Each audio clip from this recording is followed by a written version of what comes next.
आप सभी लोगों को नमस्कार, आदाब, सत श्री अकाल, राधे राधे। तो हम लोग पढ़ रहे थे धात्विकी। धात्विकी में हम लोगों ने 2 स्टेप पढ़ लिया था।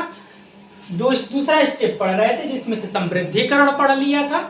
नंबर 2 निष्कर्षण पढ़ रहे थे जिसमें से मैंने हम लोग कम क्रियाशील धातुओं का निष्कर्षण, मध्यम क्रियाशील धातुओं का निष्कर्षण पढ़ लिया था। अब बचा था गुरुजी अधिक क्रियाशील धातुओं का निष्कर्षण। आज हम इसे चैप्टर को कंप्लीट करेंगे पक्का। अब देखो, अधिक क्रियाशील धातुएं जो होती हैं 4 होती हैं। इन्हें विद्युत अपघटन के द्वारा प्राप्त किया जाता है। कैसे? हेडिंग डालो पहले, अधिक क्रियाशील धातुओं का निष्कर्षण। अधिक क्रियाशील धातुओं का निष्कर्षण। अधिक क्रियाशील धातुओं का निष्कर्षण। देखो, इसमें जो धातुएं हैं, अधिक क्रियाशील धातुएं जो कैल्शियम है, सोडियम है, पोटेशियम है, मैग्नीशियम है, ये अधिक क्रियाशील होने के कारण जो होता है इनका अपचयन नहीं किया जाता। इनको ऑक्सीजन से क्रिया नहीं करनी पड़ती है क्योंकि बहुत जल्दी रिएक्शन कर जाती है। इसलिए इनको विद्युत अपघटन के द्वारा, एक पॉइंट लिखना पड़ेगा कि अधिक क्रियाशील धातुएं जैसे सोडियम, पोटेशियम, कैल्शियम, मैग्नीशियम अधिक क्रियाशील होने के कारण इनका अपचयन नहीं किया जाता। अपचयन मीन्स ऑक्सीजन नहीं हटाया जाता है इनसे। ठीक है, तो इनको किस तरह से प्राप्त करते हैं? विद्युत अपघटन के द्वारा प्राप्त किया जाता है। कैसे प्राप्त किया जाता है वो मैं बताता हूँ, पहले इतना लिख लो। ठीक है, कि सोडियम, पोटेशियम, कैल्शियम, मैग्नीशियम ये धातु में अधिक क्रियाशील होने के कारण, अधिक क्रियाशील होने के कारण इनका अपचयन नहीं किया जाता है। इनका अपचयन नहीं किया जाता है, नहीं किया जाता है। ठीक है, इनको नंबर 2 पॉइंट, इनका विद्युत अपघटन किया जाता है। इनका विद्युत अपघटन किया जाता है। अपघटन किया जाता है। कैसे किया जाता है? ध्यान से सुनना। आप तो इतना जान गए कि इनका क्या किया जाता है, विद्युत अपघटन किया जाता है। कैसे किया जाता है? जैसे क्या करेंगे, जैसे मान लो कि हमें सोडियम का अपचयन, हमें कहोगे गुरुजी सोडियम का निष्कर्षण करना है, तो सोडियम NaCl के रूप में पाया जाता है, नमक के रूप में पाया जाता है। तो उसका विलयन बना लेंगे, उसका विलयन ले लेंगे नमक का। इतनी बात समझ में आई? इसका विद्युत अपघटन करने के लिए एक एनोड की रॉड डालनी पड़ती है, एक कहोगे गुरुजी कैथोड की। इसमें 2 रॉड डालनी पड़ती है। कैथोड पे माइनस चार्ज होता है और एनोड पे प्लस चार्ज होता है। ये एनोड होती है। और दूसरी वाली क्या है, जिसपे कम चार्ज है। देखो, कैथोड मीन्स कम, जिसपे कम उस पे कैथोड। इनको ऐसे जोड़ देते हैं, ये निगेटिव वाली है, ये पॉजिटिव, ऐसे जोड़ दिया। ठीक है, अब मान लो इनको तो ऐसे जोड़ दिया। अब इसमें विद्युत धारा, इनको देखो बैटरी होती है, इसका मतलब क्या है, बैटरी से जोड़ते हैं। इसका मत समझना गुरुजी ऐसे छोटा डंडा बड़ा डंडा बना दिए, नहीं। और गुरुजी एक डंडा कम खींच पाए तो इसलिए छोटा रह गया, नहीं। ये बैटरी है, ये डिनोशन होता है, इस चीज का सिंबल होता है कि हम यहाँ से इसको करंट दे रहे हैं, विद्युत प्रवाह कर रहे हैं। तो जब इसमें विद्युत प्रवाह करते हैं तो देखो NaCl था, ध्यान से सुनना, NaCl था। तो जब विद्युत प्रवाह करोगे तो Na पे कौन सा चार्ज होता है बच्चा? प्लस चार्ज होता है। मैंने कई बार बताया है, एक बार और बता रहा हूँ। Cl पे माइनस होता है। क्यों होता है? क्योंकि सोडियम का जो परमाणु क्रमांक होता है 11, और जब इसका इलेक्ट्रॉनिक विन्यास करते हैं तो 2, 8, 1 होता है। बाहरी कोश में इसके 1 इलेक्ट्रॉन होते हैं। क्लोरीन की होती है 17, इसके बाहरी कोश में 2, 8, 7 होंगे। बाहरी कोश में 7 इलेक्ट्रॉन। तो अपना अष्टक पूरा करने के लिए बाहरी कोश में 8 इलेक्ट्रॉन होना चाहिए, ठीक है। तो अपना अष्टक पूरा करने के लिए क्या करता है, 1 इलेक्ट्रॉन इसको दान दे देता है, और जो दान देवे उस पर प्लस चार्ज होता है, इसलिए यहाँ पे प्लस चार्ज है। और जो इलेक्ट्रॉन एक्सेप्ट करता है वो कर्ज लेता है, यानी इस पे निगेटिव चार्ज हो जाता है। तो इस तरह से निगेटिव चार्ज और पॉजिटिव चार्ज में टूट जाते हैं, ये पूरा विलयन टूट जाता है जो NaCl का विलयन था जब इसमें इलेक्ट्रिक प्रवाह हुआ। अब देखो जो प्लस चार्ज वाला है वो माइनस चार्ज वाले जाके रॉड पे जम जाएगा, यानी जो सोडियम है, सोडियम प्लस वाला है, इसके ऊपर जम जाएगा, इस रॉड के ऊपर जम जाएगा, इसे इसके ऊपर जम जाएगा, यहाँ एकत्रित हो जाएगा। अब क्लोरीन वाला माइनस चार्ज है तो प्लस वाले पे जाके इकट्ठा हो जाएगा, इस तरह से। अब इस तरह से इनका अपघटन हो जाता है, हमें सोडियम मिल जाता है, ठीक है। अब सारी धातुओं का हम निष्कर्षण पढ़ लिए। इसके पहले पढ़े थे मध्यम क्रियाशील धातुओं का और कम क्रियाशील धातुओं का। ये अधिक क्रियाशील धातुओं का निष्कर्षण सिर्फ इतना ही है। अब इनका बचा कहोगे गुरुजी निष्कर्षण तक तो बता दिए थे आप, अब हमें करना बचा परिष्करण। परिष्करण कैसे करते हैं वो भी बहुत छोटी सी विधि है, उसको भी देख लेते हैं। अब ये थर्ड है, ये पूछा जाता है कभी कभी कि धातु की किसे कहते हैं, अगर ज्यादा नंबर का आता है तब पूछेगा इसके तीनों चरण को लिखो, या किसी एक चरण का लिखने के लिए कह देगा कि निष्कर्षण को लिखो, समृद्धिकरण को लिखो, किसी एक को दे देगा, परिष्करण को लिखो। अब बचाते क्या, परिष्करण हेडिंग डालो, परिष्करण। परिष्करण क्या होगी गुरुजी, आपने बताया था कि हमें धातु मिल जाती है लेकिन उस धातु को शुद्ध रूप प्राप्त किया जाता है। कैसे प्राप्त किया जाता है, ध्यान से सुनना, अभी लिख के लिखा। देखो पहले एक वो ऐसे टैंक लेंगे, एक टैंक बनाया। अब जिस धातु को हमें शुद्ध धातु प्राप्त करना है, जैसे मान लो हमें कॉपर धातु है, इसका शुद्ध ध्रुव प्राप्त करना है, तो इसका विलयन ले लेंगे, तो इसका सल्फेट के विलयन, इसका सल्फेट का विलयन ले लेंगे, यानी CuSO4 का विलयन ले लेंगे। कहोगे गुरुजी यहाँ पे मैंने CuSO4 का विलयन ले लिया है, ये किसका विलयन है बच्चा, CuSO4 का विलयन ले लिया। जिसका निकालना है, जिसका शुद्ध रूप प्राप्त करना है, उसके सल्फेट का विलयन ले लिया। अब मान लो कि जो हमें निष्कर्षण से जो धातु मिली उसकी एक रॉड बना लेते हैं, यानी जो अशुद्ध रही है, अभी शुद्ध नहीं हुई है, पूरी शुद्ध धातु नहीं हुई है, ये अशुद्ध धातु की छड़ ले लेते हैं। ध्यान से सुनना, एक अशुद्ध धातु की छड़ लेते हैं, ठीक। अशुद्ध धातु की छड़ को एनोड से जोड़ते हैं। एनोड का मतलब अगर कहीं कहूं तो पॉजिटिव चार्ज, ठीक है। इसको पॉजिटिव चार्ज वाले से जोड़ देंगे, यानी इस पे प्लस चार्ज, इसको एनोड लेंगे, इसको एनोड करेंगे, यानी ये अशुद्ध धातु की छड़ है। कौन सी है, जो अशुद्ध, जिससे हमें शुद्ध धातु प्राप्त करना है, अशुद्ध धातु की छड़ है, अशुद्ध धातु की छड़। धातु की छड़, देखो कुछ बच्चे होते हैं डायग्राम रटते हैं, यार रटो मत, क्यों रटोगे। इस डायग्राम को क्या करो, ऐसे बनाओ कि सबसे पहले विलयन लेंगे, विलयन में अशुद्ध धातु की छड़ लेंगे। अब जिसका शुद्ध रूप प्राप्त करना कॉपर का, उसी के शुद्ध धातु का विलयन लेंगे, उसी के शुद्ध धातु की छड़ लेंगे, और पतली लेंगे। देखो दो चीजें, एक मैंने जो कॉपर की थी, ये देखो ये कॉपर था, ये कॉपर की अशुद्ध छड़, क्योंकि कॉपर धातु प्राप्त करनी थी, तो कॉपर के सल्फेट का विलयन ले लिया CuSO4, और इसकी अशुद्ध धातु की छड़ ले लिया। एक इसके शुद्ध धातु की छड़ करेंगे, ठीक है, यानी जो धातु का विलयन लेना रहेगा, मैंने कॉपर के लिए, इसलिए कॉपर की शुद्ध धातु की छड़ ले रहा हूं, कॉपर की शुद्ध धातु की छड़, शुद्ध धातु की छड़ ले लिया, शुद्ध धातु की छड़ ले लिया, इसके शुद्ध धातु की छड़ ले लिया। इसे कैथोड कहेंगे, निगेटिव वाले बैटरी से जोड़ देंगे। ये बैटरी है, इसको पॉजिटिव वाले से जोड़ देंगे, पॉजिटिव प्लस माइनस होता है ना, तो इसको निगेटिव वाले से जोड़ेंगे, जो अशुद्ध शुद्ध वाली रहेगी, और जो शुद्ध वाली रहेगी सबको प्लस से जोड़ देंगे। इतना काम जब कर दोगे तो अब क्या होता है कि इसमें विद्युत धारा प्रवाहित होने लगती है। जब विद्युत धारा, ऐसे लिखना भी, विद्युत धारा प्रवाहित होने लगती है, अब जब विद्युत धारा प्रवाहित होने लगती है तो क्या होता है इसमें, अब जो अशुद्ध धातु की छड़ होती है बच्चा, ये गलने लगती है। ये क्या होती है, गलने लगती है।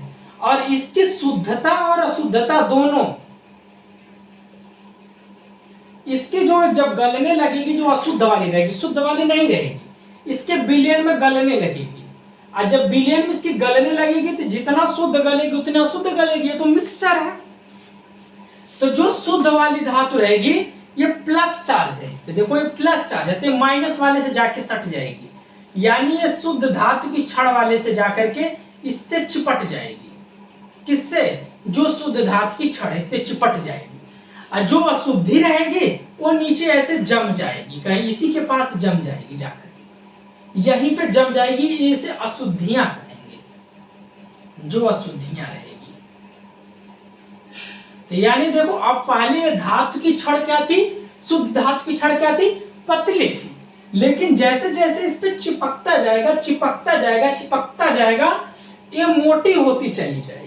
और ये क्या हो जाएगी, गलती जाएगी गलती जाएगी, ये पतली होती चली जाएगी। अब इस देखो, अब तक अशुद्ध धातु की छड़ से अब शुद्ध धातु मैंने प्राप्त कर लिया। इसी प्रक्रिया को धातु का परिष्करण कहते हैं। इतना अपने से खुद लिखना, ठीक है। इसमें 2-4 पॉइंट मैं लिख दे रहा हूं जो किताबी लैंग्वेज आती है, ठीक है। देखो मैं देख के लिख दे रहा हूं आप लोगों के लिए। धातुओं से अपद्रव्य हटाने के लिए सबसे उपयोगी विद्युत अपघटनी परिष्करण होता है। इसमें लिखना, धातुओं से अपद्रव्य, धातुओं से अपद्रव्य को हटाने के लिए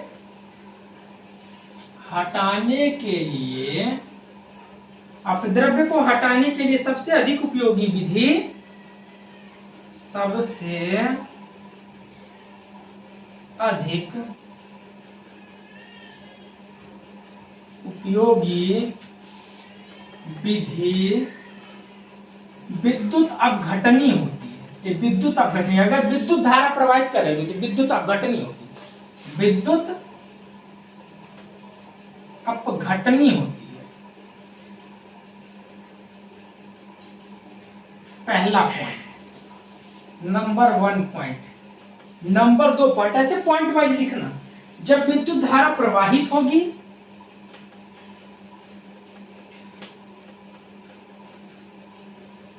जब विद्युत धारा प्रवाहित होगी,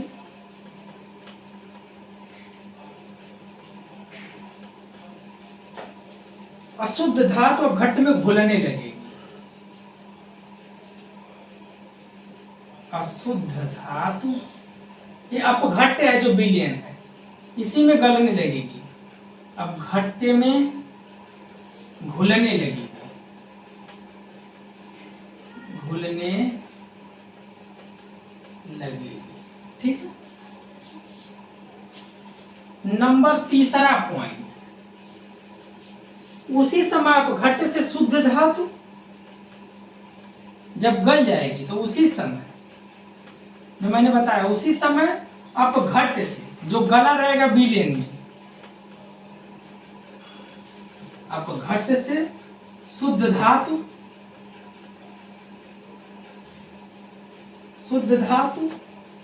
कैथोड पर निक्षेपित हो जाएगी, कैथोड पर निक्षेपित हो जाएगी, निक्षेपित हो जाएगी, ठीक। नंबर 4 पॉइंट, अविलेय अशुद्धियां, जो विलेय नहीं है, अविलेय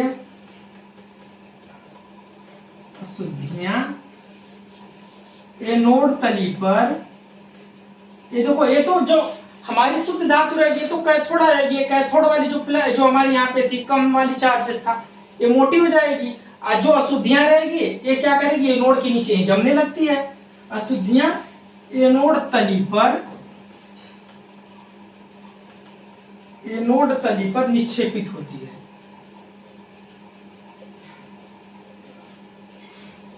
निक्षेपित होती है, जिसे पंख भी कहते हैं, जिसे पंख पंख मतलब अशुद्धियां, जिसे पंख कहते हैं।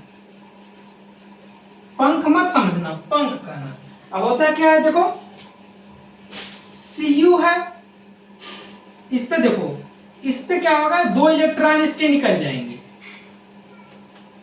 ये Cu2+ निकल जाएगा, 2 इलेक्ट्रॉन निकल जाएगा। यानी ये जो छड़ रहेगी, यहां से जब कॉपर निकलेगी तो 2 इलेक्ट्रॉन इसके निकल जाएंगे, तो 2 आयन बन जाएगी। यही 2 आयन इस माइनस वाले के साथ जुड़ करके 2 इलेक्ट्रॉन अब बना देंगे क्या, Cu बना देंगे, कॉपर बना देंगे। यही रासायनिक क्रिया होती है, तो यही हमारा धातु का परिष्करण होता है। ठीक है, एक बार और ध्यान से सुनना कि जिस धातु का परिष्करण करना रहेगा उसी के सल्फेट का विलयन ले लेना, और विलयन लेने के बाद उसमें क्या करना, एक जो धातु का जो अशुद्ध धातु की छड़, एक मोटी छड़ ले लेना, और एक उसी धातु की शुद्ध छड़ ले लेना, दोनों को विद्युत धारा से जोड़ देना। माइनस वाले से जोड़ना शुद्ध धातु की, अशुद्ध धातु को जोड़ना प्लस वाले की। जब इसमें विद्युत प्रवाह होगा तो इससे ये रॉड गलने लगेगी, जो अशुद्ध वाली रहेगी, शुद्ध वाली नहीं गलेगी। और यहाँ पे क्या होगा कि जो धातु रहेगी उस विलयन में घुल करके, जो शुद्ध धातु है माइनस वाले पे, कैथोड वाले पे चली जाएगी, जमने लगेगी, और अशुद्धियां इसी के नीचे जमने लगेंगी। यही हमारे धातु के परिष्करण में था। ठीक है, अब इतना तो चीज हो गया बच्चा। अब तो हमारा ये धातु की हमारा हो गया खत्म। अब बात आती है धातु का संक्षारण। ठीक है, अब बात आती है संक्षारण। संक्षारण क्या होता है, जंग लगना, संक्षारित होना, खाली समझ लो इसे, बाकी लिख लेना। संक्षारण क्या होता है, संक्षारण में होता है किसी चीज का संक्षारित हो जाना, ऑक्सीजन से क्रिया करके गलने लगना। जैसे संक्षारण का उदाहरण, जैसे उदाहरण लेके बताता हूं कि जब कोई लोहे की छड़ होती है, जब लोहे की छड़ होती है तो क्या होती है, वो संक्षारित हो जाने लगती है, मतलब उस पर जंग लगने लगती है। ऐसे तांबा भी होता है, उस पर भी जंग लगने लगती है, तो उस पर लोहे की जंग नहीं लगती है। तांबा होता है, उस पर देखोगे कि अगर किसी तांबे का बर्तन रख दो तो कुछ दिन के बाद हल्का हल्का सा उसके ऊपर हल्की हल्की सी हरे कलर की परत जम जाती है। इस तरह से लोहा रहता है, उस पर काले भूरे रंग की परत जम जाती है, जिससे हम कहते हैं जंग लग गई है। तो उसी को संक्षारण कहते हैं। यानी किसी धातु को संक्षारित होने से रोकने के लिए हम फिर क्या करते हैं, रोकने के लिए उपाय करते हैं, या तो उस पर पेंट कर देते हैं, जैसे लोहे की धातु है उस पर पेंट कर देते हैं। कुछ धातुएं तो पेंट से हो जाती हैं, ठीक है, लेकिन सारी धातुओं पे पेंट नहीं कर सकते। इसलिए क्या होता है कि उसमें कुछ धातुओं का मिक्सर मिला दिया जाता है, जिसे मिश्र धातु तैयार करते हैं। ठीक है, तो हम मिश्र धातु तैयार कर लेते हैं। तीसरी विधि क्या होती है, या तो मिश्र धातु बना लो, या तो उनपे पेंट लगा दो, या तो उनपे तेल लगा के भी कुछ धातुओं को भी क्या किया जाता है, संक्षारित से बचाया जाता है। तो हमारा था संक्षारण, एक बार इसको लिख दे रहा हूं, हमारा चैप्टर खत्म हो जाता है। संक्षारण किसे कहते हैं, धातु में अपने आसपास अम्ल आर्द्रता, इसे लिख लो, धातुएं अपने आसपास, ठीक है, अम्ल आर्द्रता, बहुत सारी चीजों से अम्ल आर्द्रता व वायु के संपर्क में आने से, वह वायु के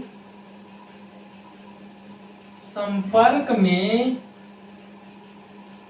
आने पर संक्षारित हो जाती है। क्या हो जाती है, संक्षारित हो जाती है, संक्षारित हो जाती है, यानी उन पे जंग लग जाती है, परत चढ़ जाती है। ठीक है, जैसे सिल्वर वायु की उपस्थिति में काला हो जाता है, सिल्वर वायु की उपस्थिति में काला हो जाता है।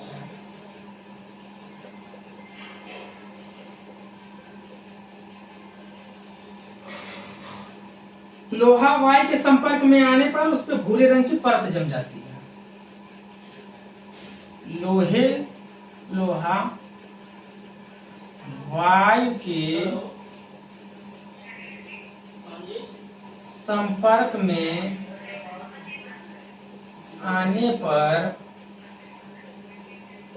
उस पर भूरे रंग की परत बन जाती है, उस पर भूरे रंग की परत जम जाती है। अगर आता है एग्जाम में कि संक्षारण क्या होता है तो ऐसे लिखना पड़ेगा आपको, ठीक है। कापर सीयू के साथ अभिक्रिया करके, अगर कापर की है तो कापर आर्द्र सीओ के साथ, आर्द्र कार्बन मोनोऑक्साइड के साथ क्रिया करके हरे रंग का परत बना लेता है, हरे रंग का परत बना लेता है, देता था बच्चा हमारा संक्षारण होता क्या है, इसके सुरक्षा कैसे की जाती है। सुरक्षा कई विधियां हैं। पेंट लगाकर इसे कैसे बचाया जाता है, या बचाव या सुरक्षा। तेल लगाकर,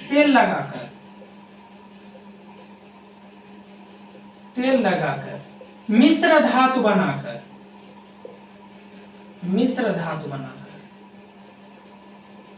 ठीक है।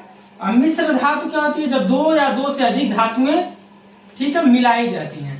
जैसे मिश्र धातु कैसे है, जैसे लोहा हुआ, लोहे में लोहा प्लस कार्बन मिला दिया जाए, लोहा प्लस कार्बन के साथ मिला दिया जाए। इस पीतल हुआ, कॉपर प्लस जिंक हुआ, कॉपर प्लस जिंक का। कांसा हुआ, पीतल जिसे कांसा हुआ, कॉपर प्लस टिन। ये बहुत सारे ऐसे मिश्र धातुएं बनाई जाती हैं, ठीक है। तो यानी हमें एक चीज समझना है कि संक्षारण क्या होता है। जब कोई भी चीज हमारी वायु या अम्ल या आर्द्रता के संपर्क में आती है तो उस पर एक परत जम जाती है, वो अपने ऑक्साइड से क्रिया करके ऊपर एक परत जम जाती है, जिससे वह धातुएं बेकार होने लगती हैं। उसी को संक्षारण कहते हैं। और उनसे बचाने के लिए या तो उस पर पेंट लगाया जाता है, तेल लगाया जाता है, या मिश्र धातु बनाया जाता है। तो मिश्र धातु के मैंने कुछ एग्जाम्पल भी लिख दिए कि ऐसे ऐसे कि लोहा होता है, उसमें कार्बन मिला के मिश्र धातु बनाया जाता है। जो पीतल होती है, कॉपर में जिंक मिला करके पीतल बनाया जाता है, मिश्र धातु बन गई। कॉपर में टिन मिला दिया तो कांसा बन गई। इस तरह से अब इसमें संक्षारण नहीं होगा, ठीक है। तो हमारे संक्षारण का उदाहरण थे। अब हमारे चैप्टर यहाँ पे क्लोज होता है। अब हम अगला चैप्टर अगले वीडियो में शुरू करेंगे, कार्बन एवं उसके यौगिक। तब तक के लिए धन्यवाद।